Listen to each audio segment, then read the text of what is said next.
To do a foundation linked double crochet, we will start by chaining 3. Insert your hook into that second chain and pull up a loop.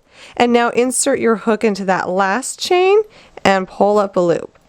Then we will yarn over and pull through 2 and yarn over again and pull through 2.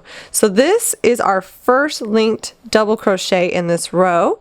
To do our next one, we will insert our hook into that horizontal bar, yarn over and pull up a loop, and now we will insert our hook into the base of that first linked foundation double crochet and pull up another loop. Then yarn over and pull through 2 loops on the hook and yarn over and pull through 2 again to complete your second linked double crochet. We simply repeat those steps by inserting our hook through that horizontal bar and pulling up a loop, inserting our hook through the base of this stitch, pulling up a loop, yarn over and pull through 2, yarn over and pull through 2. This is the foundation linked double crochet.